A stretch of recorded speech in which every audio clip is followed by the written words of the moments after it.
l'Afrique est très souvent racontée avant d'être comprise. Quand on parle de l'Afrique, on commence rarement par une question.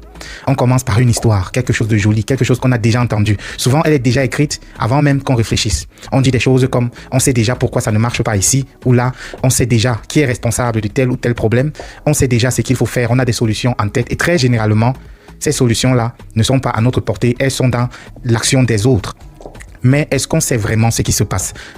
Je me rappelle d'une conversation que j'ai eue un jour. Quelqu'un m'a dit, de toute façon, si l'Afrique est pauvre, c'est uniquement à cause des autres. Et par autres, on entend ici l'Occident et les Occidentaux.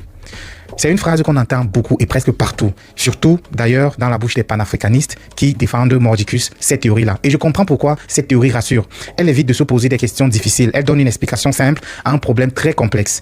Elle nous met du côté des victimes, donc du côté des bons, des gentils. Nous sommes bien et nous avons été spoilés.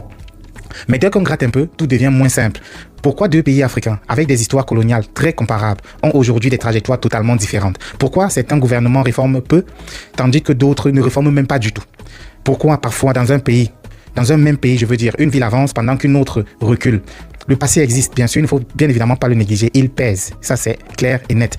Mais il n'explique pas tout. Quand on se contente juste d'un récit, d'une histoire, on arrête de rechercher, on arrête de réfléchir tout simplement.